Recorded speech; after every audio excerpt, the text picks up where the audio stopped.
All right, everybody, this is Coach Schneider. We're going to take you through a little orientation of the fitness center, go through some of the safety protocols as well as upkeep and how to use all the equipment, adjust it, etc. So we'll start with the cardio equipment first. We've got two different types of bikes. We've got upright bike and we've got the recumbent bike. Simply for the upright bike, to adjust the seat, you've got two different things you can do with it. Number one, you can adjust the back part of the seat by unscrewing it, and you can slide it back and forth so you can be a little closer or farther away from the bike. Once you have it where you want, you just tighten this bottom nozzle a little bit and you should be good to go. If you need to move the seat up and down, make sure that this is loose. All right, so you unscrew it until it's loose, then you pull it out and then the seat will go up and down. Once you have it where you want it, you let go. Make sure it's locked in place, then tighten it back up. So again, loosen up, pull out, tighten.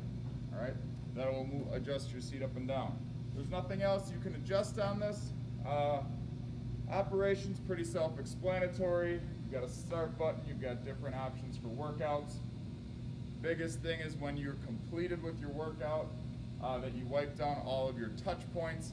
You do not need to wipe down the feet area, but if you dripped some sweat here, maybe wipe this part down, but definitely wipe down the seat and all the handles and button areas. To wipe down all the cardio equipment, do not spray directly on the machine, spray on the rag first, and then wipe down the touch points. Obviously, if you grab a wipe, that becomes a little bit easier. Moving on to the recumbent bikes, difference obviously here between this and the upright, there's actually only one adjustment.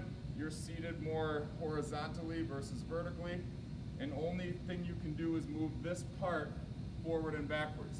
The back rest does not adjust, right? So in order to move this back and forth, it's actually easier to sit on it, put a little weight, you pull this little handle up, and you can slide forward, pull it up, slide back, make sure it's locked in place before you begin.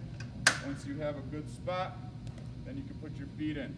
You can adjust the foot clamps on both of these to make them a little tighter. Most of the time you're not going to really need to do that, but if you want to make these a little tighter on your shoes, you can do that by just pushing down and sliding that in.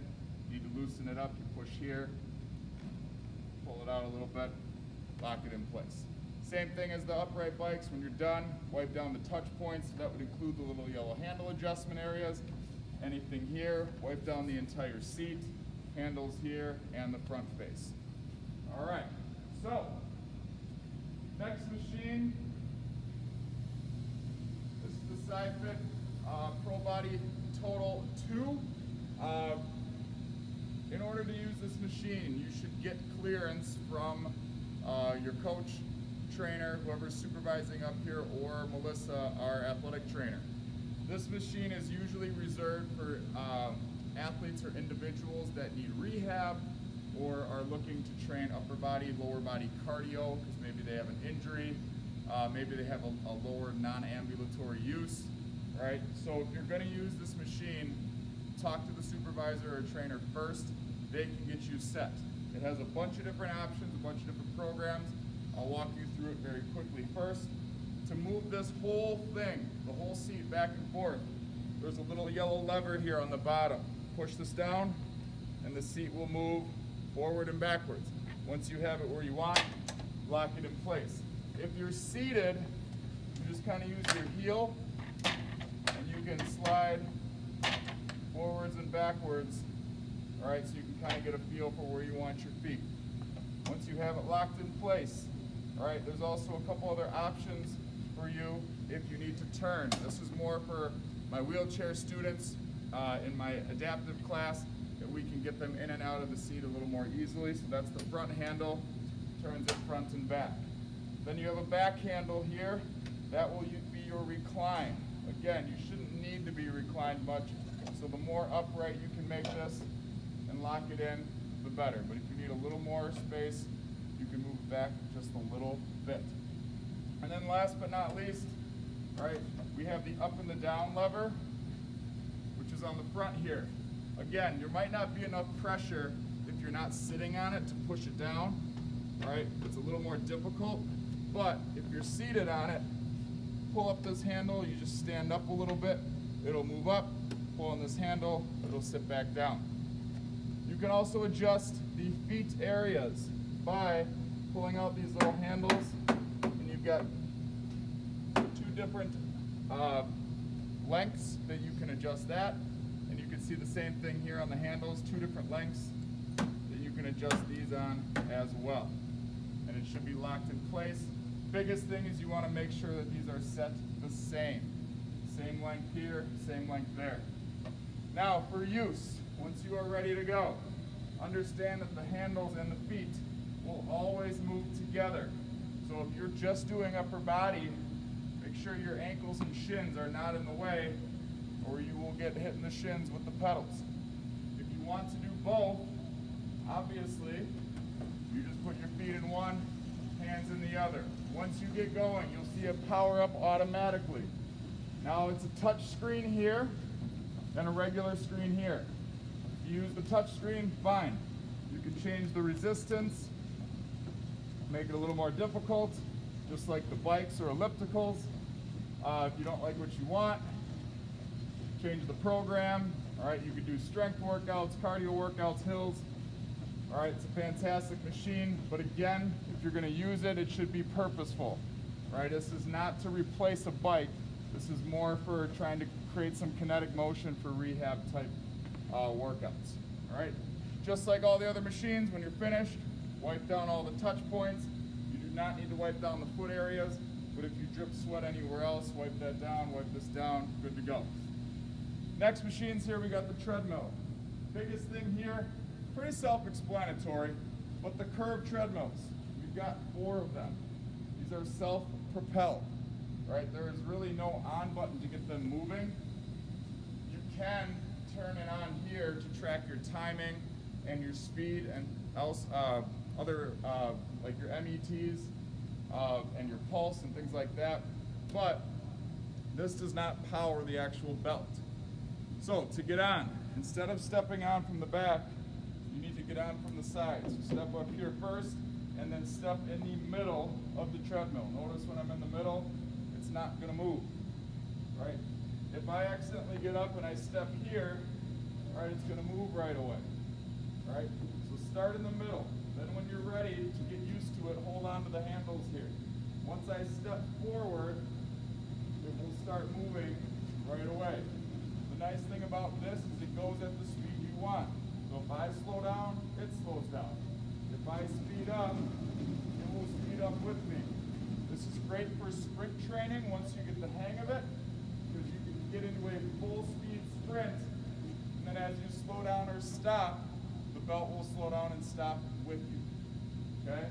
So please be careful. One major safety thing, do not ever stand on this backwards or do things like this. This is not safe, not a good idea. We've had kids fall back and actually hurt themselves before, okay? So you are not allowed to go backwards or sideways on these curved treadmills ever. Reason being, again, you could lose your balance here, and if my legs go up this way, I've got nothing to grab onto once I get to this point. So backwards is a no-go. Always frontwards, holding on to the handles until you feel comfortable moving. Just like anything else, when you're done, wipe down the touch points, step off to the side, it's good to go. Next piece here is the S-Drive. This is a resistance training machine. Great again for sprint work, great for sled work. We do have sleds here, but this is a way to do sled work and kind of change up the resistance a little more quickly. This thing here is just a support belt. It really doesn't have anything to do with the workout itself. It's not going to increase or decrease the difficulty. This is simply for hip support, and I'll show you that in a second. You usually don't need to adjust these that much, but if you want to adjust the height, you can just unclip it and adjust it accordingly, right? How it works, just like the curves, is these are self-propelled. So as I step up, this belt is just going to rest on my hips. It's not doing much. When these are down all the way, it's at zero resistance. Okay, so notice as I start moving, it's going to move pretty easily. All right, so slight incline, you cannot adjust the incline of this machine. You will always stay at this height. The only thing you can adjust is how difficult it is to move this belt or the tread. So you've got two sides. This side is for sprint training. This slowly increases the resistance. This side is heavier. This is more for sled training. You can combine the two to get the resistance that you want. If both of these are all the way up, it's going to be very difficult to move the bench, or excuse me, to move the tread, okay? This is where these handles come in play. So my hands will go here, here, or even down here to drive this belt. Again, that's the hardest difficulty. What I would suggest, start somewhere in the middle, all right?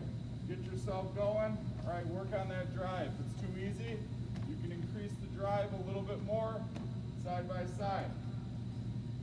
Ooh, I'm out of breath. You can also go backwards on this because it has safety handles all the way through. So if maybe you're a DB or maybe you're working on back pedal. Again, this belt is just for a little bit of hip support. My legs and body are doing most of the work here. Same thing, I'm going to drive too hard, lower the resistance, back to here. Okay, so S drive, got your resistance, wipe down your touch points when you're done. Again, the incline doesn't decrease or increase, it always stays at about a 30-degree level here. All right, moving on. We have the powered treadmills. Nothing too complicated with this. You guys have probably all seen and used a treadmill before. Here's the big safety piece. These clips must always be on a piece of your clothing that is connected to your body. So if you've got you took off a long sleeve shirt and tied it around your waist, that doesn't count. Okay, it needs to be something you're actually wearing. Reason for that is this is the automatic kill. So as I get on, before I even turn it on, this magnet will be connected, all right, where it says emergency stop. Then I will clip this to my body somewhere. It could be your shorts, it could be your shirt. Once you have that, also make sure it's not wrapped around the handle, all right? It needs to be free, either under or over this handle here. Then I can begin. You've got on buttons here. Now you've got incline and speed options. That is about it. Okay, those are the main adjustments you can make. You have a sidebar where you can increase the incline or speed, and then you've got also the same controls up here. So slowly begin your speed, go up incrementally. All right, get a feel for what speed you want to go. So this is a nice walking pace, 2.5. You want to increase the incline. Again, go up gradually. I might go to 3. The incline's going to slowly go up. Now, here is where this comes into play. Is if for some reason, maybe you're doing sprint work or something, and maybe you step here and you trip a little bit. What happens is, if you come off, this belt kills right away because the magnet came off. This is a safety thing for a couple reasons. Number one, this pops off. If it didn't pop off and you were to fall off the treadmill here, and this thing keeps going, you've got a couple issues. We've had kids get their ankles caught underneath, arms cut underneath, and for people that have long hair gets wrapped up into a treadmill, who's going to win? The treadmill, okay? Not at this school, but there are stories of people that have fallen off a treadmill and they get their hair caught in the belt, okay? So make sure that this is on, because if it's not clipped onto your body, do not do this. Okay, I'm going to show you an example of bad. if I started here, get the speed going.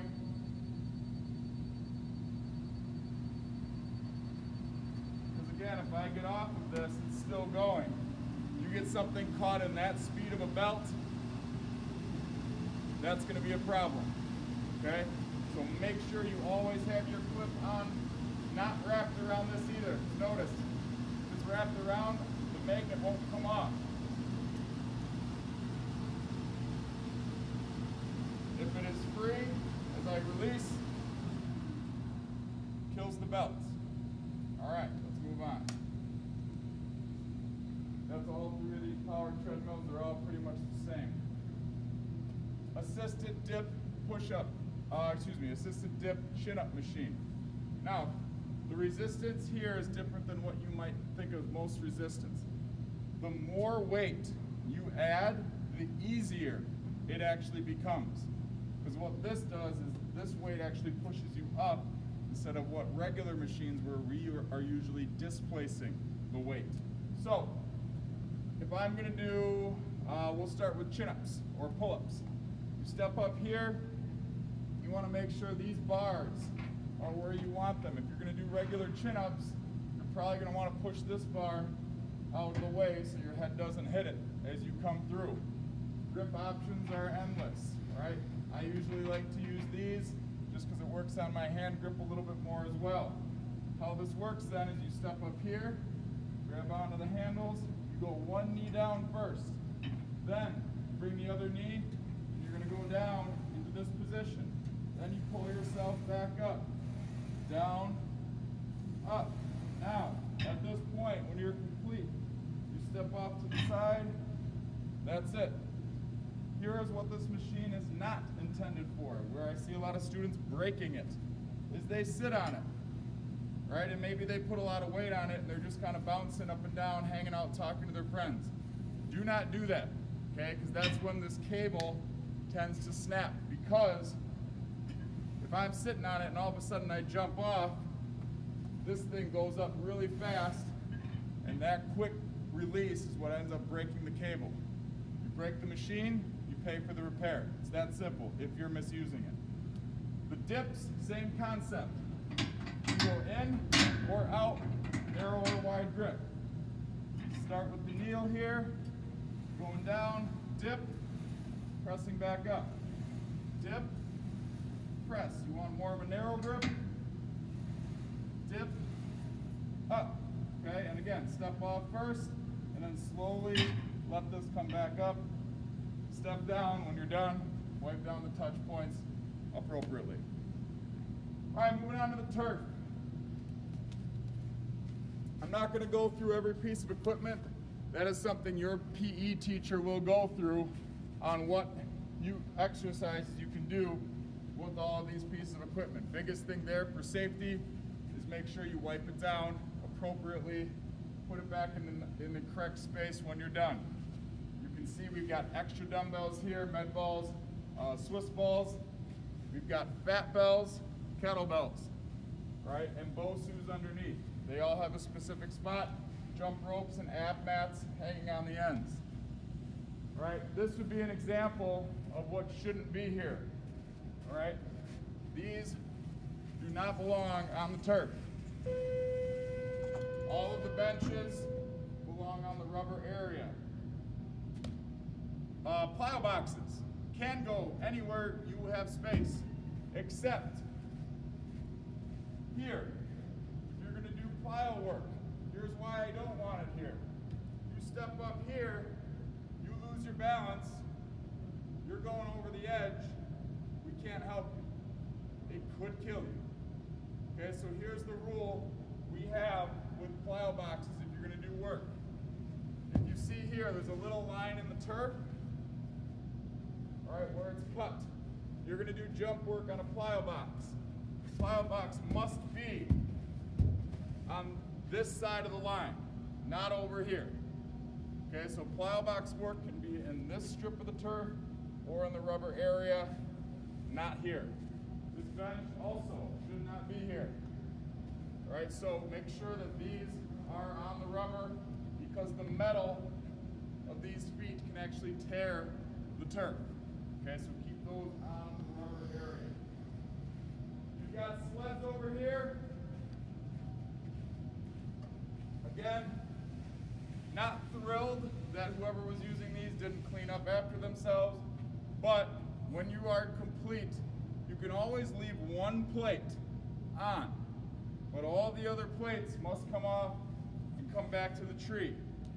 Notice the type of plates that belong over here. We have metal, and then we have the ones with the little holes. Those are the only two types of big plates that should be over here. No bumper plates. Bumper plates stay over on the racks. If, all right, you bring bumper plates over, take them back. Also, these metal and ones with the holes do not belong over there. They're separated for a reason. So if you need to take these off, they get racked here, all right? Touch points again, once you're done with the sleds, just wipe it down. Do not touch or use any of these softball or baseball equipment. That is there for the cages. You do not need to worry about that. Functional trainer real quick. Again, I'm not going to go through everything on this. We've got a number of different workouts. Two big things. Don't let the plates slam.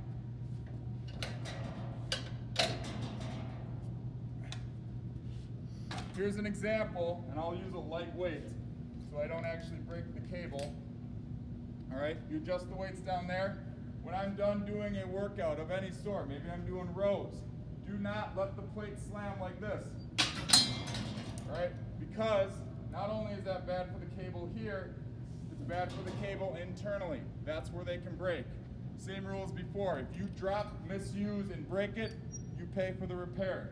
So as I'm finishing a workout, if it's a heavy weight, let it until it stops, then let go. No letting go, no slamming. When you're done, wipe down the touch points. Also, take these off when you're done.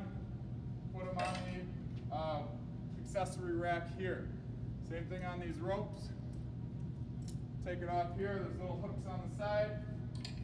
Hang it up like so. That way, as I'm doing this here, somebody doesn't run into it and hit their head. Not that difficult. Doesn't take much time. All right, over here. Real quick, just again, wipe down the touch points. Lightest bars go on the top, heaviest go on the bottom. It's just a safety thing from being able to rack and re-rack it. You always want the lighter ones on the top. More equipment over here. This is an example of what not to do with the dumbbells. This is not on the lip. This should be back. Okay, so these need to be set on here. Also, do not stack dumbbells ever. This is a safety issue if it falls off. Right, make sure they are flat on the rack. Here, it's pretty self-explanatory. We start with 10s, 15s. We got numbers here to help you out. 20s go here. 25s go here. Right? And then the next row, we've got 30s, 35s, 40s, 45s. All right, so they go in numerical order from left to right all the way down to here. This is another example of a dumbbell that is not racked appropriately because it is sitting over the edge here. All right, so you need to make sure that these are sitting on the lip so they don't fall off and hit your hands or hit your feet. Benches. To adjust these, you simply lift it up, all right, and then you have the height here. All right, once you have the height you want, make sure that it's locked in where you want it. If you want to adjust the seat, same thing. You just grab here, you lift it up, and you can go high, or you can go low, or flat. To move the bench, there's a handle down here. You lift that up, and then the wheels will move where you want it. Again, set it down nicely. When you are done, always put it back to the beginning. Wipe down the entire bench. Okay? I'm not going to go through the glute ham machines right now. This is something that your teacher can show you and how to safely use it. But the biggest thing here again is when you're done with it, make sure that you wipe down all of the touch points with your body. The belt squat. This again is a piece of equipment that you will not be able to use unless you are working with specifically the trainer, the supervisor, coach, or someone that's trained to be up here. Right? Reason is, there's a specific way to use this. Very simply, this is for people with upper body issues that want to still get a squat workout in. As they would put this belt on, they would stand up over here, and the belt would provide the weight, and you would be able to do squats without any pressure on your upper body. But again, to use this properly, I want somebody working with you. Racks. So, biggest thing here, safety-wise, is being able to adjust it to the heights you want. So, first thing, bench press is primarily on this side of the racks. Squats are primarily on the wall side of the racks. Right? To adjust, let's say I go down to do some bench press. First thing you want to adjust is where your bench is. Second thing, you lay down, see if the height is good for you to be able to actually unrack it. Let's say that it's too low or too high. You can remove the bar, set it down gently on the arms here. Then to remove it, you'll see in here we've got some numbers. You put your hand here, put your hand here. You lift up and out, right? And then once you find the number you want, it sets back in. Make sure that it's locked. Give it a little push.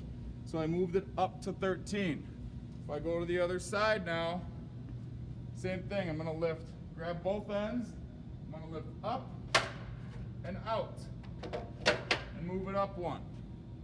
13, 13, you know that they're level. Now you can put the bar back. If I need to adjust the arms, okay, so let's say you don't have a spotter, which you always should if you can, and I go down, all right, these arms need to be a little higher, okay, because otherwise I would crush myself if I wasn't able to get it back up. Okay, so if the arms need to go up higher, same adjustment as you would on the J hooks here. These are heavy. One hand underneath, one hand on the back handle. Lift up and out. Then you can move it up to the height you want. So I moved it up to a 3. Same thing on this side. Hand underneath, hand on the back handle. Up and out. Move it up. Make sure it matches 3 and 3. Now when I come back down, see if it's in the right spot. All right, that's a little better because now I can go all the way down, but if for some reason I can't get it back up, it's not touching my body, okay? And then you rack it accordingly. When you are done, wipe down the touch points. That includes the bar, the bench, and even the handles if you touch them. A couple different options you have for other workouts here. We have the hooks down here. The hooks down here are for your battle ropes on the back wall. If you're going to use battle ropes, you hook them here, you stand back there. When you're done, hang them back up, wipe down the handles. You also have a landmine attachment where you can put bars inside of here and do different types of workouts, upper body, lower body, using the landmine attachment. All right. I'm not going to go through all the different workouts for TRX, but very simply, when you're done with them, wipe down the handles, and then you can either hang them up on the front. I prefer that you hang them up on the back. Just creates a little more space, a little more room. If someone's benching here, don't use the TRX right next to them. Okay, maybe use a different one or go the other direction.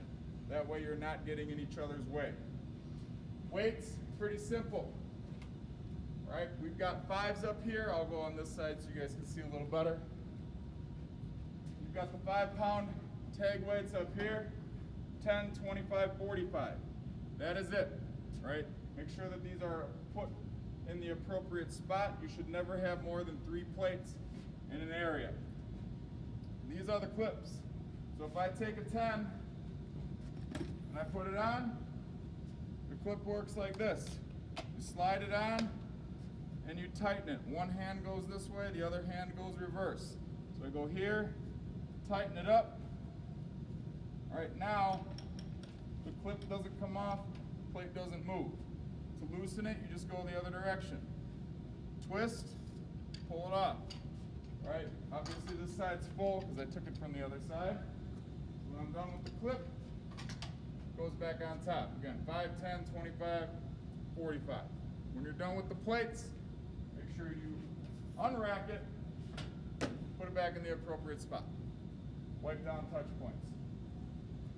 You will also notice on some of the racks we have Alumilite bars. This one again would be an example of what not to do when you're done with the bars. Just leave it here. When you're done with the bars, make sure you put them back. This one too.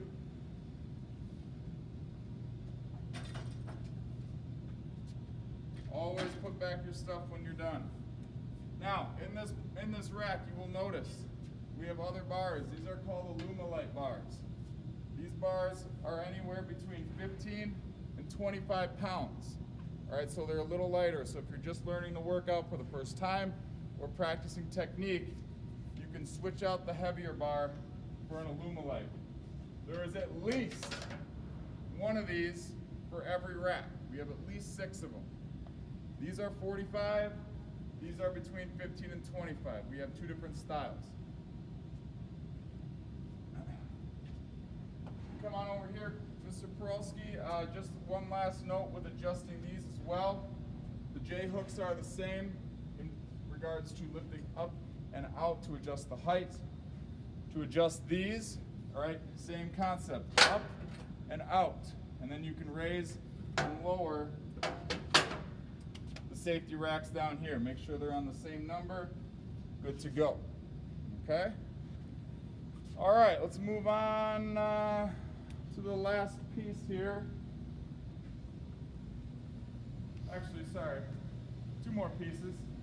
We've got this machine and then we've got the elliptical. All right, so with this machine, similar to the functional trainer, you've got lats, you've got rows. You adjust your weight using this little clip or this little stick here. Choose your weight accordingly. This different than that machine. The more weight, the harder it is. If I'm going to do lat pulls, first thing you want to do, nobody saw that. All right, you want to adjust these quad bars. All right, to raise and lower the quad bars. You pull on this little thing here. It's too low. You can move it up. But what you want is you want this touching your quads. So I'm going to pull this out a little bit, lock it into the second place. That will keep my legs in the right spot. Then I reach up. All right. Now, pull down, nice and controlled. Big safety thing again is when I'm done, don't just let the weight slam. Okay? Let the weights go all the way up. If you have to stand up to let it drop nicely, that's fine. Do not do this.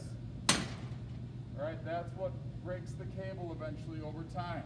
So as you finish, go all the way up. If your arms are a little shorter, you stand up, let it set down nicely. When you're done, hang it up. You can't reach that, ask a tall friend, or just stand on here. Same thing with the rows. You cannot do both at the same time, obviously. One person at a time. If I'm going to do the rows, this time my feet go here. Sit back, row in, nice and easy back. Same concept with the lat pulls. When I'm done, let it gently come down and set it there. All right, that is it. When I complete, wipe down touch points, you'll be good to go. Last machine, the elliptical. We've got 2 different types. We've got the elliptical where the arms don't move, and then we've got the elliptical where the arms do move. Okay, getting on and off the elliptical. 1 foot here, 1 foot on the, or 1 hand on the part that doesn't move. Step up, all right? Then you can begin your workout. Once you start moving, it'll automatically turn on. Then you can choose your resistance, your program, etc. If you want to put your hands out wide, that is fine too. What is not allowed, just like the treadmills, is people going backwards. Sometimes I see kids doing this so they can socialize, right? This is not a safe practice. So you are not allowed to go backwards, only forwards on the elliptical. When you're done, wipe down touch points, the screen. You do not need to wipe down the foot areas unless you sweat onto them. Here are the stations for wiping down. We've got rags in here. Once you use it, throw it away in the can. We've also got spray. So if I'm using an ab mat, when you're done, spray it down, wipe it down. These would be something you can actually spray then wipe versus having to worry about spraying the rag or the towel and then wiping it down. But you can do it either way, throw away your trash when you are done. Biggest thing again, keeping the weight room or the fitness center clean and safe. Wipe down everything you've touched or sweat on or sat on or your back has touched. Put away the bands, the BOSUs, all the equipment back in the right spot. And you must always have a teacher, coach, trainer, or hired supervisor up here if you are working out. If you do not, you are not allowed to be up here. You are not allowed to be working out. If you have any questions, you can contact anybody from the PE department. That's myself, Coach Schneider, Mr. Peralski, and Coach Walter. And we can help you out, answer any questions that you need. That's all. Have a good one.